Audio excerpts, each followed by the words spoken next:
So how does that look back there? Okay. Hello, everybody. Welcome to our Facebook Live broadcast today.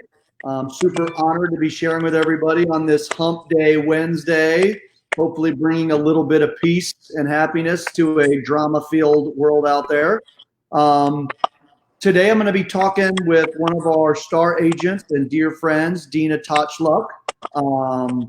We're going to be doing a little bit of a Q&A. We really like this format of being able to share some of my own insight as broker and one of the owners of Two Costa Rica with the guys that are out there, the men and women that are out there with our clients every day. And we decided to change up a little bit today and focus on doing a Facebook Live that really revolves around some FAQs, but not so much real estate FAQs. You know, being a destination market, we get so many people that are asking about what it's like to live here, what it's like to work here, what would it be like if they moved here. And one of the things that we see is that very few people are scared of moving because of the realities of life here, or they're just unknowns, and people tend to use excuses about healthcare, education, my pet, my parents, a whole host of kind of social issues that are obstacles to them making decisions to come and live a life that they might dream about. And so today we're going to try to get into that. So I want to start by introducing Dina Totschluck, who's been with us for years and years at Costa Rica, is a U.S. and Costa Rica citizen. And then we'll move into our forum topic today, which are, typical obstacles and FAQs about moving to Costa Rica and trying to dispel some of those reasons that you couldn't make that lifestyle change now. So, Dina, welcome to our Facebook Live. Well, thank you, and hello everybody, and it's super exciting to be here. And quite honestly, I was really excited to hear about the frequently asked questions, because a lot of them are very similar, and a lot of the worries are very similar, and so we repeat ourselves a lot, and that's fine, and we enjoy that part. I think of the real estate here in Manuel Antonio, which is kind of a whole package deal, which is answering a lot of questions and addressing a lot of the concerns and fears about, for anywhere from buying to moving here, and what do I do, once I get there. And so I was thinking about it last night, and ironically enough, one of my very good friends, who was also a client, had written something on Facebook that just really struck me, because she came down here many years ago with her husband, and her husband's in the music industry and she's in the wellness industry. And that was her big thing, was like, what do we do? And they were leaving their life in New York, and they had to continue to work, and, they're young, and it was just, not ready to retire. And sure enough, one of what she posted yesterday was something very personal, where she has already, since she has arrived, they've purchased a house.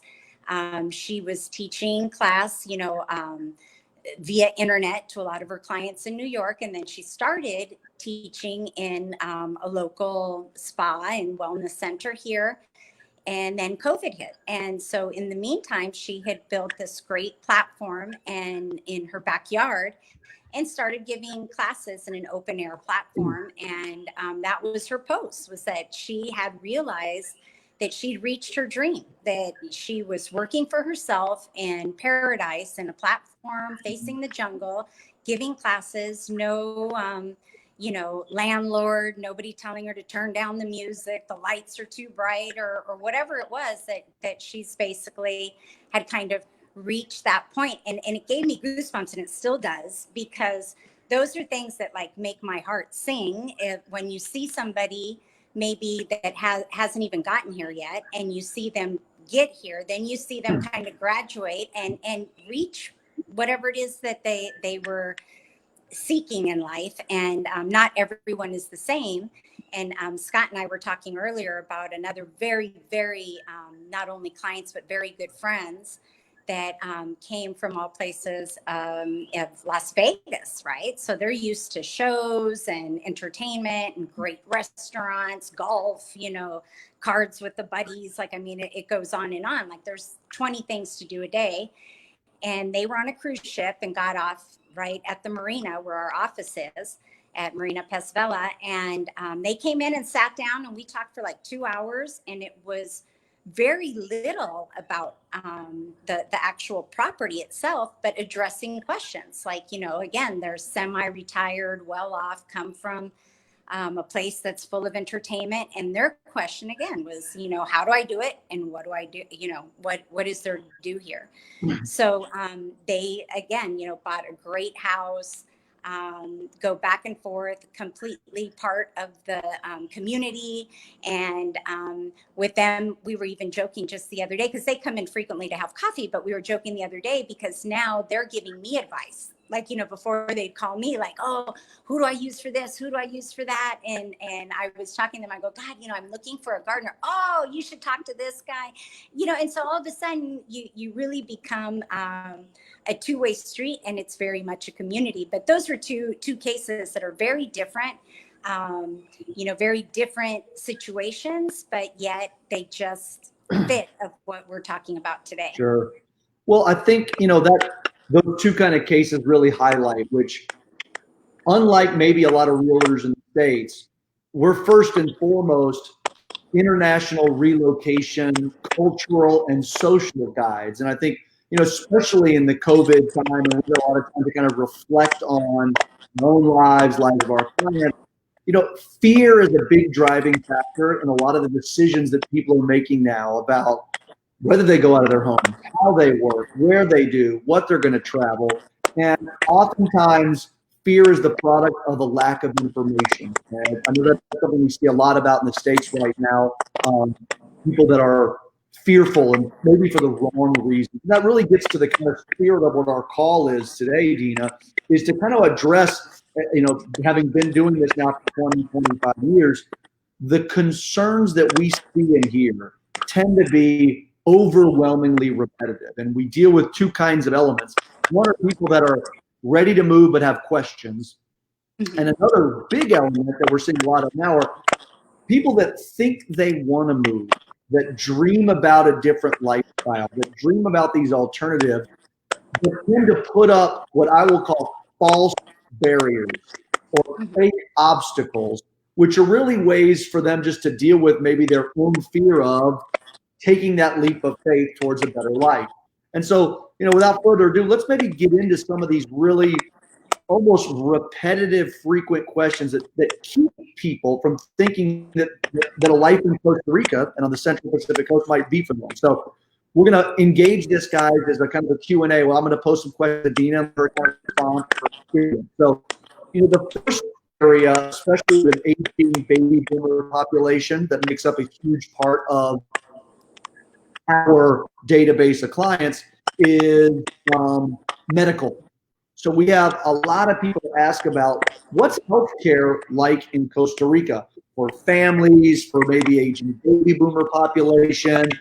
And maybe you could talk to us a little bit about the public healthcare system in Costa Rica, especially in light of how it's reacting to COVID, the private healthcare system in San Jose, and then some of the clinics and smaller availability on some of the coastal areas where not by the big hospitals. Sure. So that is definitely probably one of the top three questions that always come up in the first, you know, 4 or 5 conversations, if not the first, is medical. It's on the big scale. You know, Costa Rica has always been very big on the medical system, which is here the Seguro Social, and they're, as in COVID, you've seen they've been very, very much on top of things. It's a socialized medicine system. Everyone needs to pretty much contribute to the system, including actually what if you were to get your residency, you know, that's part of the residency is contributing into the medical system here, which is a good thing because throughout the whole country, you'll find small clinics, you'll find anywhere that you can use your Seguro Social card, you know, nobody can really turn you down here. When it comes to private medicine, when it goes, like more to San Jose, which are more specialists, you'll find that a lot of people will use that as a secondary just to get either a second opinion or because they want a particular doctor. In my case, like I don't have medical insurance privately. What I have is the Seguro Social. And if I really like it, because if there's ever an emergency, I know that I'm going to be well taken care of. And if I want to see a doctor, like when I had my knee surgery, I had my ligaments torn and I had to have those reconstructed. I wanted a private doctor. And so I went to San Jose and just kind of had it more detailed. And when it comes to insurance, you can get family insurance, you can get private insurance. And here there's many agencies, including, one of the Facebook Live that we just had the other week.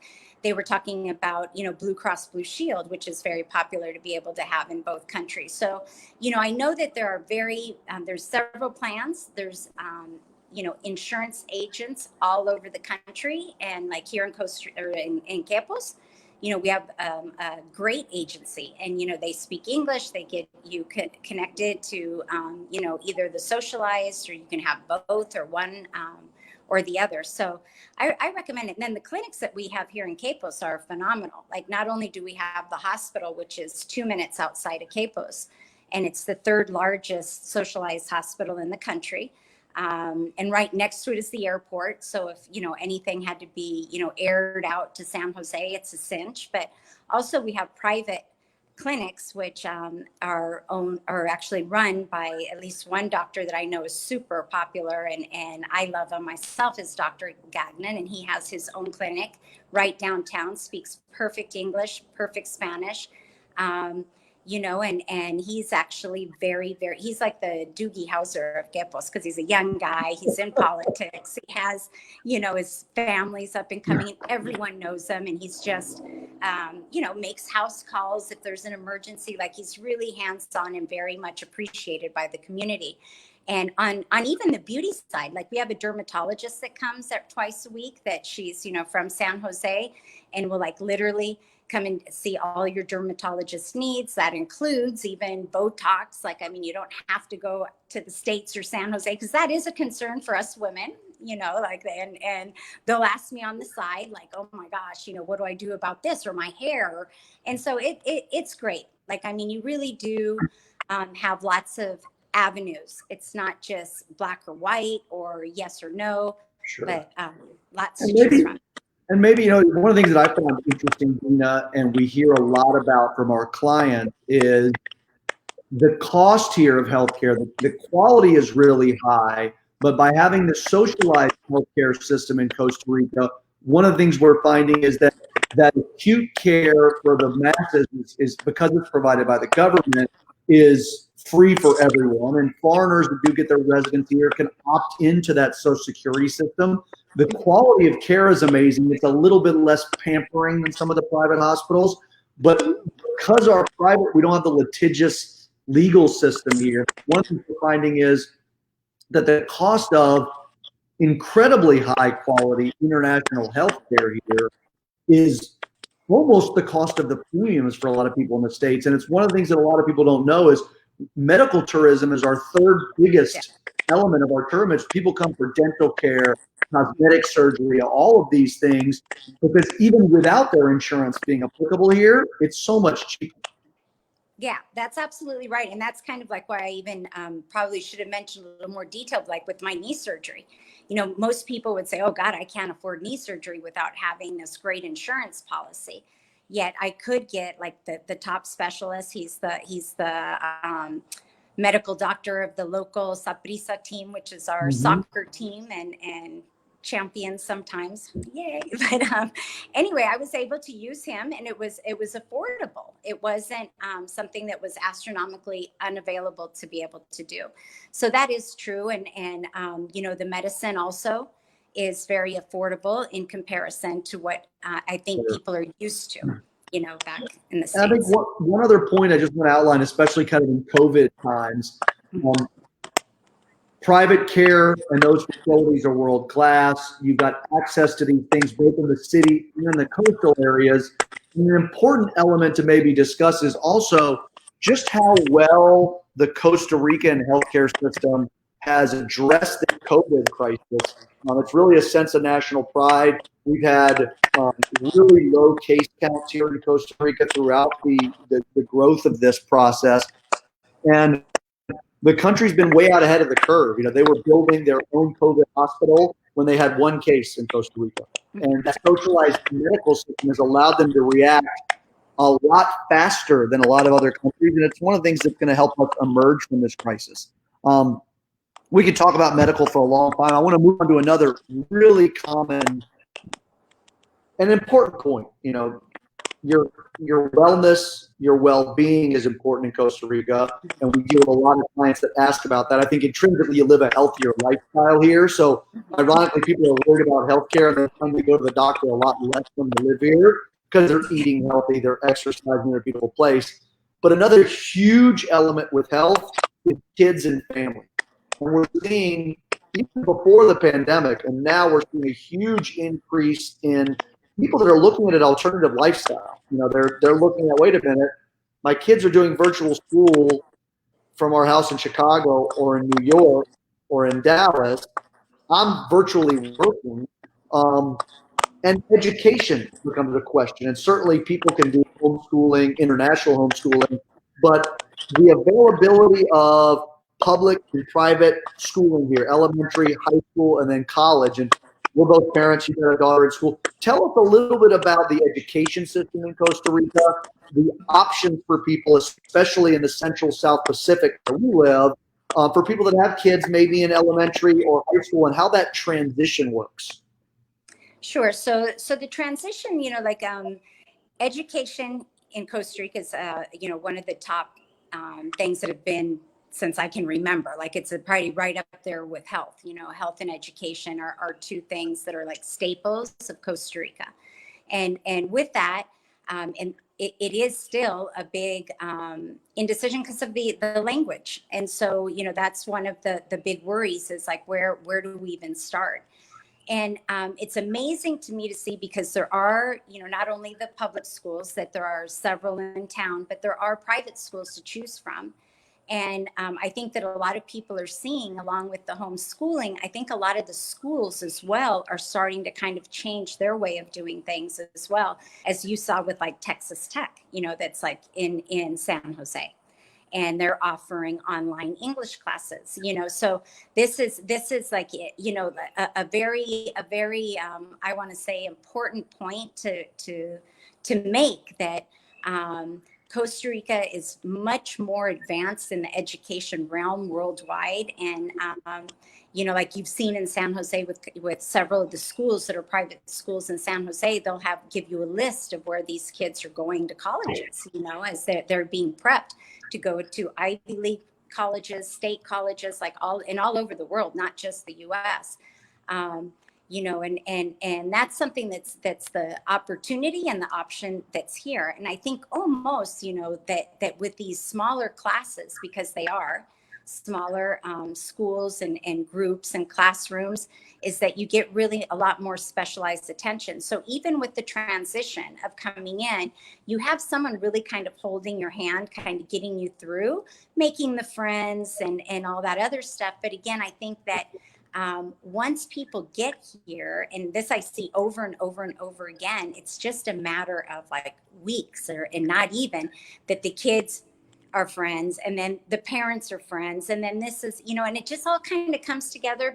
Why? Because those parents were in the same boat probably 6 months ago or a year ago or 3 years ago. And so it's just kind of the helping hand. And I think that that's a big concern for many parents. And now there's several schools, even in the Southern Zone, that are private schools that have, opened. And, there's the Montessori schools that we have. And so, it's very interesting, because you're not boxed in. You actually can pick and choose. And like Scott said, even if you wanted to do a partial homeschooling in between the transition, and these are new things that are just popping up now, but it's definitely doable. And I'll speak from experience. I've got my two kids that were both born here in Costa Rica. They're now 12 and 15, and I would have never thought I'd still be in Capos when they were born. But we have there's multiple private schools in Quepos. There's the Escuela Los Delfines, where my kids go to school. There's a Christian school called El Puente. There's a school called the Ecoturística, along with the public school. In the Dominical and Uvita area, there are 3 private schools, the largest which is called Escuela Verde. And you get a lot more family time with your kids. The schools are a lot more interactive and family dependent, which is a really positive element for this Central South Pacific to be able to be in a non-consumerist, nature-focused, community-focused area. And then the quality of education, which was always a concern of mine as a father. You don't want our lifestyle decisions as parents to limit those of our kids. But my kids just took their pre-SATs and defying the gene pool. They placed into the same class levels that they would if they were at the average of the United States into 10th and 11th grade levels, even though they're in 9th and 10th grade, and even though English is technically their second language. So I think the quality is there. I think the quality of life and the opportunity for parents to give their kids a different global view is something that's oftentimes overlooked. I also want to address just one more point before we move to another topic, which is a lot of parents are worried about their kids and their Spanish. Mm-hmm. Little Bobby, he's not going to make any friends. He doesn't speak Spanish. Oh, Susie, what's he going to do? I just want to tell everybody listening out there, for you or your clients or your friends,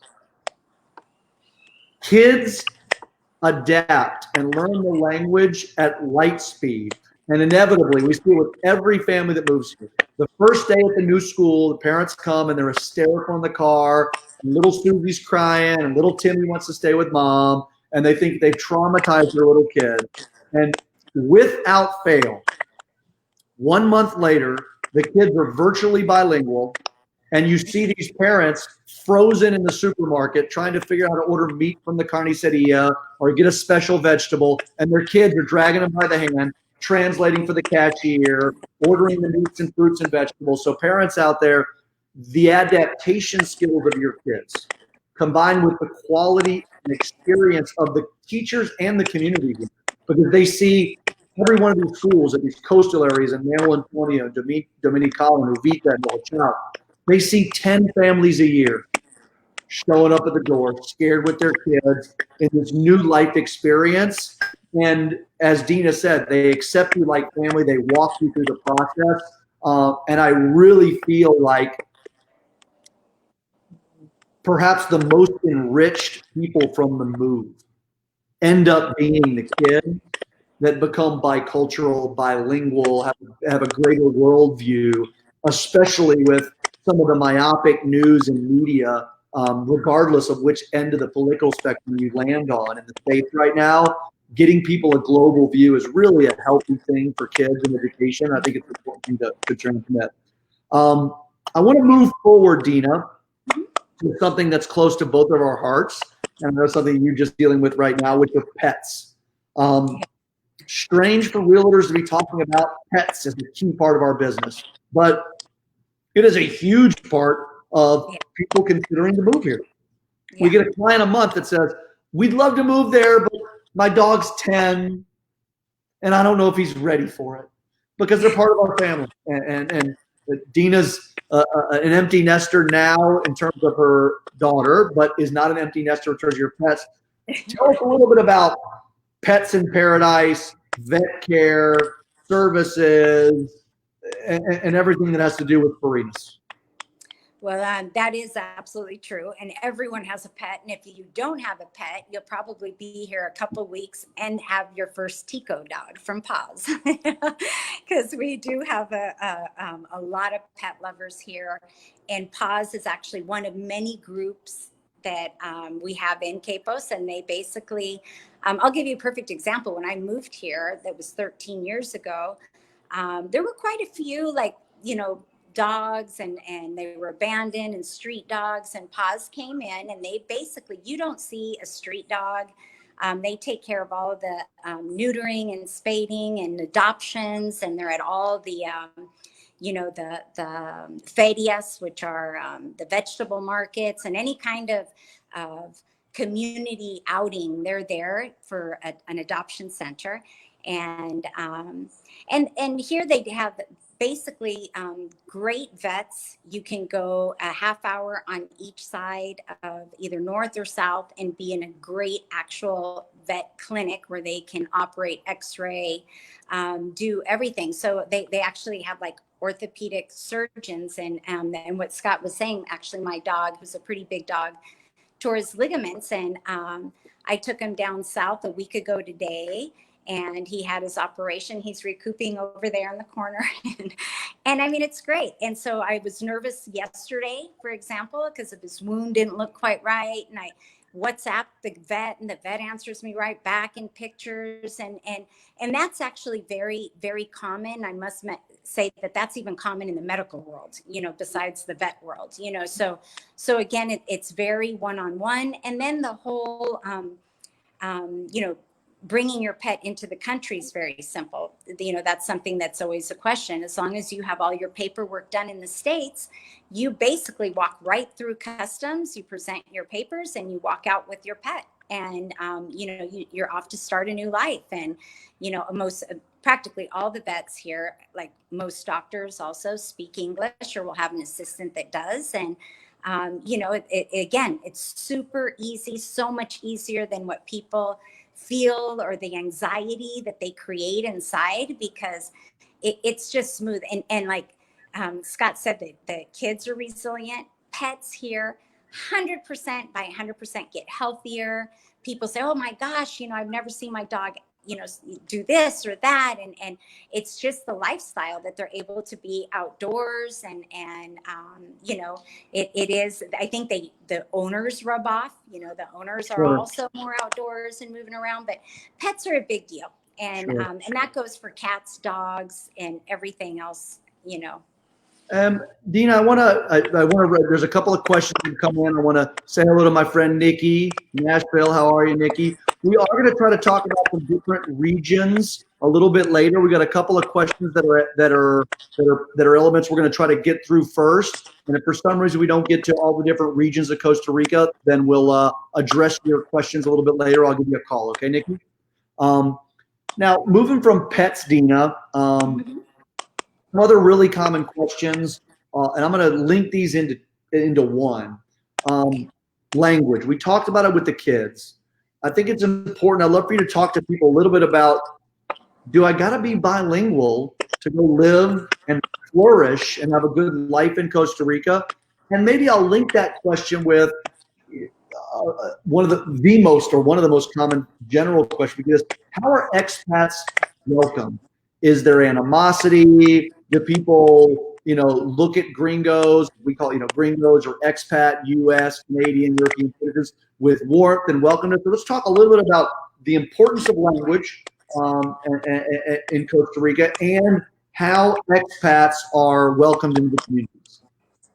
Okay, so this will kind of go back to the education link, but in Costa Rica, the schools, you're required to take a foreign language. So, usually it's English or French, and most people will take English. Tourism is the #1 industry here besides, agriculture. So it is a big thing. And I find it actually a little humorous, because when people come, they'll either want to, of course, learn the language. They'll maybe get a tutor or go to a language school, that there's plenty of tutors, and there are several language schools. But the funny thing is, like, especially here in Quepos, because all the Costa Ricans want to learn English and all the expats want to learn Spanish, that's kind of like who wins, because the Ticos are dying to speak English, and of course the expats want them to speak Spanish. So Dina, to question, no, language isn't like a barrier. And I'll interrupt you, because one of the most common scenes you see here is at the restaurant. All the receptionists, the waiters, they all speak great English. And inevitably, anytime you go out to eat here, any place on the central, really anywhere in Costa Rica, but especially in the coast, there's always a table of gringos saying, yo quiero el cerveza. He just doing their best to push it through a Spanish order. And then there's usually a Latin or a Costa Rican waiter that lets them patiently, smiles, helps them through that process, and then is like, you want fries with that? And it's so funny to see the duality go on. You see that all the time. Tell us a little Yeah, bit about how exactly. gringos are received, because that's a big part of, Costa Rica is known as one of the happiest countries on earth. I know that while it's incredibly beautiful here, what's kept me here is this happiness, the joy in life, appreciation of family, and this kind of Costa Rican pura vida, which means pure Right. life, and it's their way of being. Talk a little bit about how gringos are welcome and how they end up interacting and adopting that lifestyle. So I think in general, right, ticos, which are Costa Ricans, they are pura vida and they are known for liking a good time, so it's like if there's a laugh, you'll see where gravitation is going towards that laugh, because that's really, I think, a big representation of Costa Rica. And it's not only having the open arms with your neighbor, but with the world. So it's not even how they perceive Americans, it's how they perceive the world. And it's always been a very multinational country. And it's always been a very open arms country. And I think that also, stems from high education and the willingness to learn from others and to share their culture. They want to know about your culture. They want to hear your experience, and they love to share their experience. They're great, storytellers. And you never walk by a bar or a party or more than 3 people without hearing that energy of happiness and sharing and wanting to vivir la buena vida, which is living the good life. And so I think that, if people have that feeling like, oh no, because a lot of people do have experiences of other Latin countries, and it isn't that welcoming. And they just see, I mean, again, it's just a matter of living it. And as a matter of fact, I think almost people come here and let their arms down too much, right? Because they think they've arrived like in Shangri-La, and they just feel so welcome and so great. And so, like because that's what it is. And I can give you a list of people. So, that should be like the least of your worries. Like, I mean, immediately, and especially in a community like Quepos or down south in the southern zones, where the communities are smaller, they're still large, but they're still small. You really have, like, I've always said this as a perfect example, is that like living in Quepos is like living in a really large college campus. Like, everyone, but you don't know everybody. Like you've seen the faces, but and everyone is kind of on that same plane, and everyone's out to help, and if they can't, they'll see who can. And I think that stems how Costa Rican people are, but I think that also the people that come here and live here find that connection, because that's who they are too. And That's a really good point. That's a good analogy. The college campus size. That's a good analogy. There's a sense of accountability in some of these small towns, and I think another point that I know you're always really quick to outline to your clients. I know it's something I do as well, which is, because it's not all perfect, and you will hear people say, "Oh, I didn't like this," or "I didn't like that." I think it's important that when you're looking to come to a foreign country and you're looking to move to Costa Rica, and especially to the Central South Pacific, which is our neck of the woods, an important lesson for investors coming is knowing that you don't want it to be just like home. You don't want it to be where you're coming from in the United States or Canada or Europe. That's why you're moving. And I think the only time you'll hear frustration, or you'll go on to chat rooms, and you'll hear people with a complaint here, that I think the people that tend to come to Costa Rica and they want it to be all pura vida and all happiness and everything to work just like it does in the States. Well, if it was, it'd be the States. And one of the things that I know you're real careful of, and I think a lot of our clients are appreciative of, is we try to create a very honest set of expectations. And, and linking this back to the question, which is, how are expats treated? What I tell people is, I've learned in my time here that my gardener, the guys doing maintenance or construction in my house, the farmer who seems to be living maybe below the poverty line, has things to teach me. Yeah. And if you come with that mentality of, I'm going to bring a certain level potentially of sophistication or finance or background or culture or economic power, but I'm coming to give what I have to give and to also receive what the country has to give. I think people that come with that mentality, Dina, and you do such a good job with your clients to making sure they integrate that mentality, they end up falling in love with it here, with the people more than the beauty. They get used to the monkeys and the toucans, but they really fall in love with the culture. And the people that you'll hear or read about online that get frustrated or, oh, I didn't like this, the people that want it to work like a Manhattan efficient business. And the charm here is that everything moves at its pace and people are happy with the day-to-day stuff. So I think it's an important thing to remind people about. Yeah, and I'll actually like piggyback on that because it's kind of funny, right? Like, I mean, now there's internet banking, so it's great. But banking is a big shock for people when they would first come, or e-save, for example, to go and get a phone bill statement or something like that, which in the States, it's like a no-brainer. Where here, you have to go get a little number, go sit in a chair for about an hour and a half. And that's just the reality. But if you know that's the reality, you just pick a boring day and a good book and you go do it, you know. But if you only have 15 minutes and you're pressed to get to San Jose, don't do it because you're going to end up getting really frustrated. So those are kind of like just learning the ins and outs like anywhere. But I agree. I think that, you know, if people aren't a little flexible, and I think most people that are looking, I think part of the joy is learning the culture and all of it, good and bad and ugly, right? You know, we got a question in here as well, Dina, that wasn't on our list, but I want to jump to it and then we'll move into a couple other of the frequently asked questions that we get, which was obviously our neck of the woods. Your focal point of Costa Rica is the Central and South Pacific area.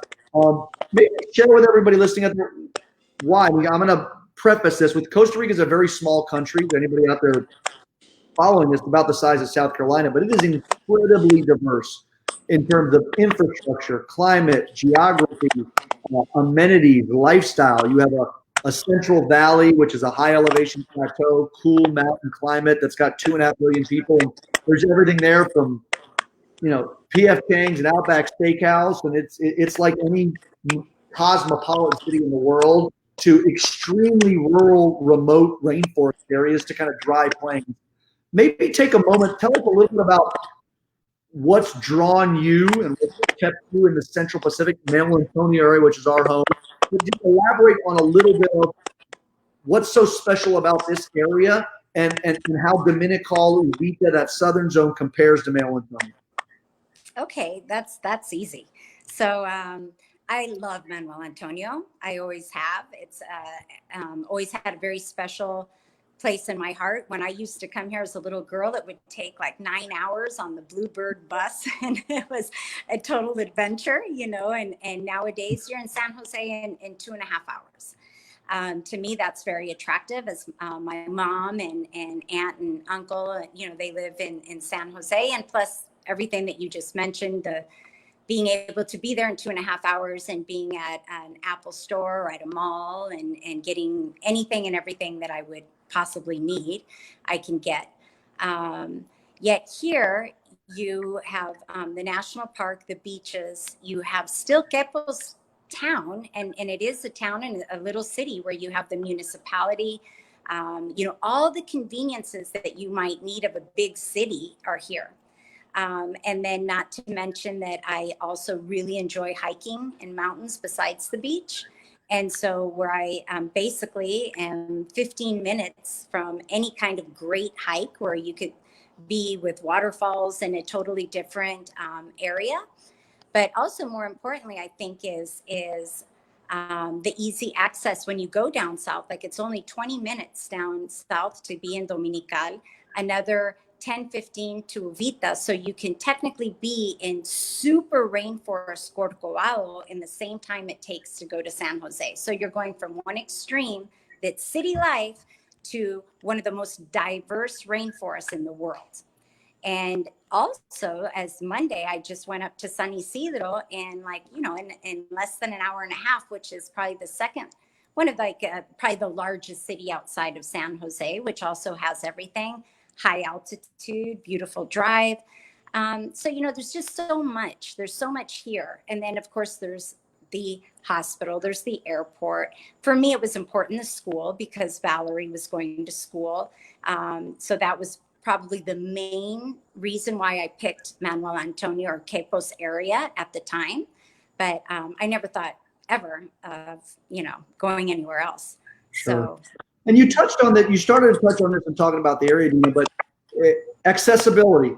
Share with everybody a little bit about, how to get here. What are our options in terms of drive time, flight time? We talked about the distance between Manuel Antonio and Dominical. Explain to some of the listeners out there, getting here internationally, what that involves and what your options are.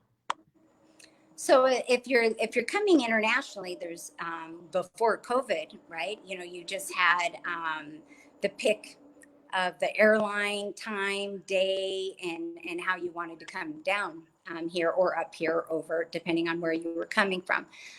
Once you're in Costa Rica, it's easy drive, and then it's also, if you wanted to take the in-country flight, Sansa Airlines, you can be here in 15 minutes, like in the whole boarding the airplane, unboarding may be a total 20. Right. So that's very attractive for people that are flying in. There's also many people that literally fly their jets in too, and they'll park and they find the ease of coming on a Sansa flight in 15 minutes and being here, or renting a car from the multiple agencies and getting down here. So, there's buses, private transportation, you can drive yourself, you can fly. You can even take a boat if you happen to be in an area where, well, even within, and just within Costa Rica, as you said, we have our local airport here. So there's, during the high season, there's 10 to 15 daily flights. It's about a 2.5 hour drive from San Jose, which will be the airport you fly into. And Dominical is just another half an hour down south. Let me move on to a couple other questions, Dina, while we've got a little bit of time left, which is social life.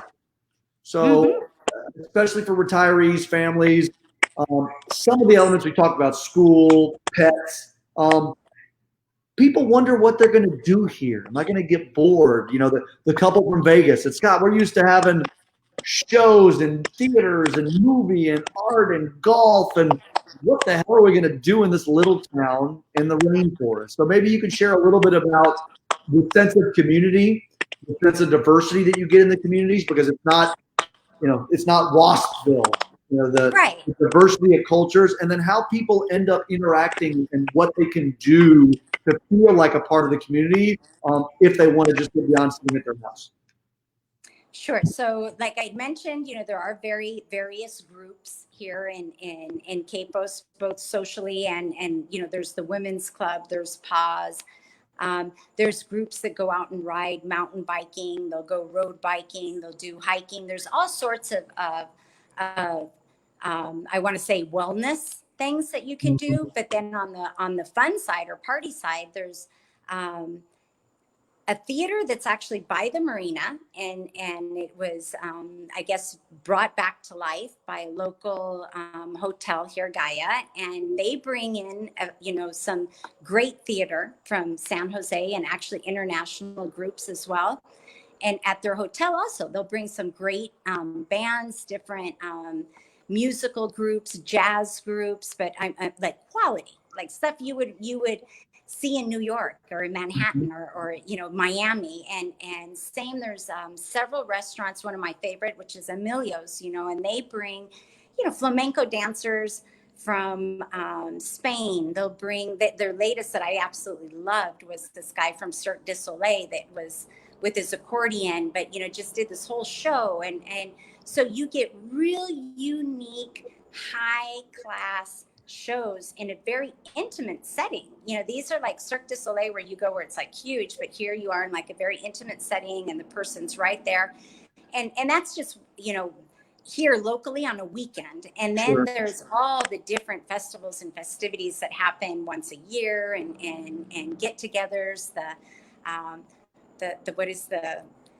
Battle of the Bands, that happens once a year and everyone gets together and it's all the local bands, go at it. And so there's a lot of fun stuff. And then the marina holds events all the time, all the fishing tournaments, the light show at the Christmas. You know, there's a lot to do, you know, consistently where you wouldn't be bored. Like I turn down more things than I go to because there's so much to do.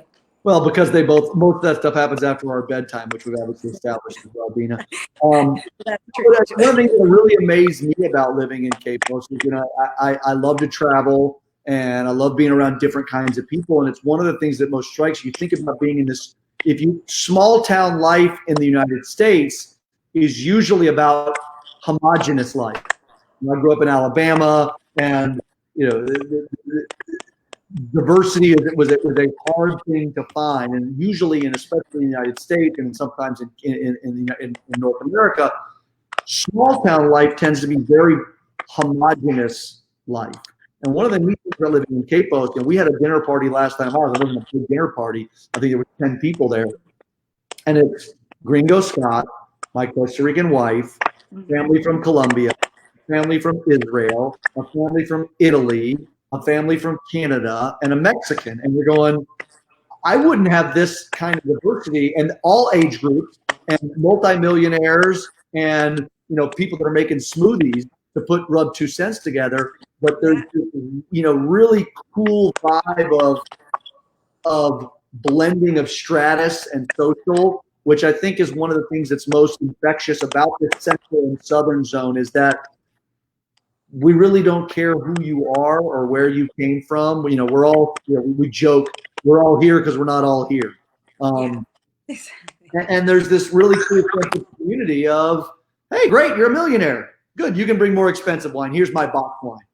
You know, and everybody shares the same kind of space, which I think is a really neat thing for people from the States to experience. I think it's an empowering force for a lot of people that come here and they find it. And so if you're looking at a lifestyle change, it's something to consider. It's a great way to break that mold.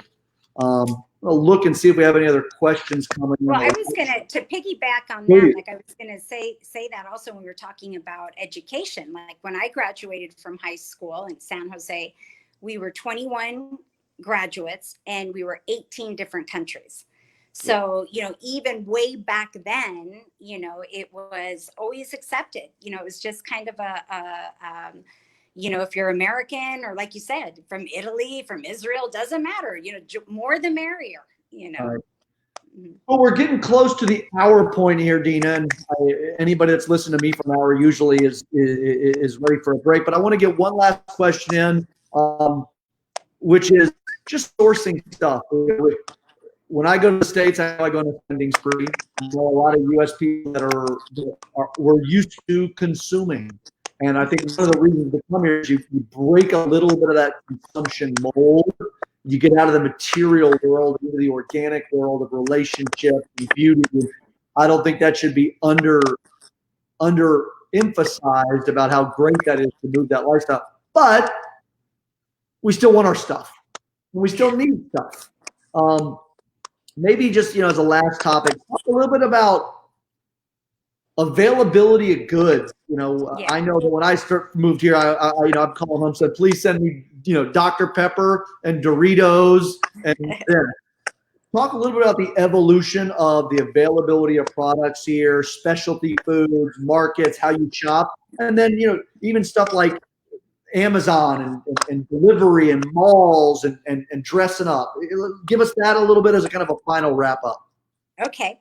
So no, that's actually very good, because that's probably one of, like, as people are getting closer to coming down here, is one of the questions, like, you know, what do I bring? Do I move my whole household? Do I bring my car? You know, what do I bring? And pretty much, you know, I try to say, if it's something of sentimental value, bring it, but if not, don't, because you can get everything here. And also your lifestyle is going to be different, you know, and so you're going to want furniture that fits your lifestyle. And you can literally buy anything, if not locally in Cape Coast, you can get it in San Jose and you can have it delivered to your home. So that's something that's, you know, very good to know. And when it comes to malls, as a matter of fact, we went to the luxury real estate conference in Austin. And it was, you know, it's a big flashy conference and everything. And I have like my wardrobe is beach wardrobe. And I have a few things that are like for San Jose, but nothing for like a fancy conference. And sure enough, I went to San Jose one day, there and back. I got like 4 outfits that I could mix and match, you know, a nice dress that was a gala dress, and literally like in one mall run. So there's you know, infinite amounts of clothes, shoes, makeup, house goods, you know, accessories, things that you can buy. And if you can't, like maybe the Dr. Pepper, which I think you can probably now get, but you know, like if there is something that you couldn't get, you could definitely have it sent. And you know, and I, for example, there are things that like in Amazon, and a perfect example are like the little rubber things that you put under your planters so that they don't stain your deck, for example. Something so simple like that. I'll just get it in Amazon, and in a week and a half it's in the marina and I'm picking it up at American Export. So, you know, it's not like you cannot not get anything once you move here. You know, you do definitely have options.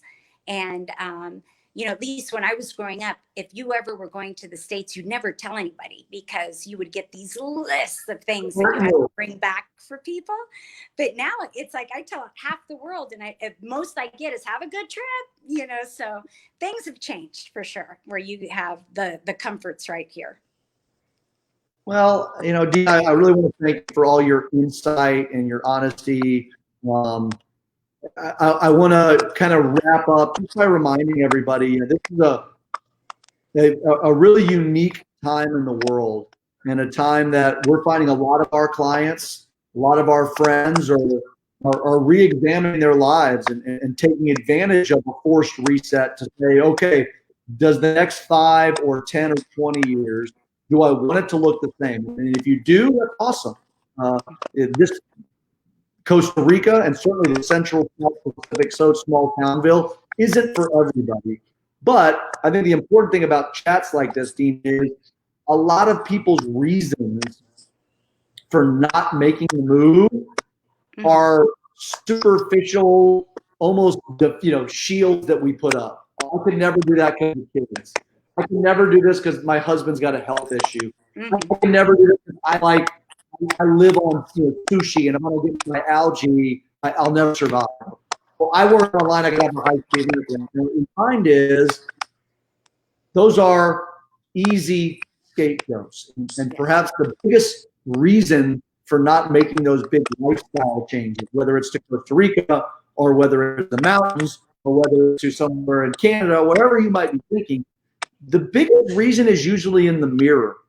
Yeah. And I think this is a good time for people to be asking themselves, what do they want? And what do they want their life legacy to be? And I hope that people won't hesitate to contact me or Dean or any of our team. We love guiding and sharing with people what life's like here, almost more than the real estate. The real estate's easy. Bed, bath, view, there's a monkey. That's the last thing on it. And so I'm going to kind of say goodbye by welcoming, thanking people for listening, encouraging people to reach out to us, and then I'll leave the last word to you, Dean. Oh, well, thanks so much. And I really do hope it was enlightening. I know that we like just touched barely on top of superficially on things, but I can tell you, and so can like 99.9% of my clients, that the best thing they ever did in their lives was make that step. And, you know, it is a different type of life. I think it's more fulfilling. And, you know, if you have any questions, don't be afraid to ask. Like, more questions, the better, because knowledge is the power. And with that knowledge is more confidence for you to make that choice. Well, thanks so much. Thanks everybody for tuning in. Nikki and Nashville, I'll talk to you soon, and have a wonderful hump day. Thanks. Bye-bye.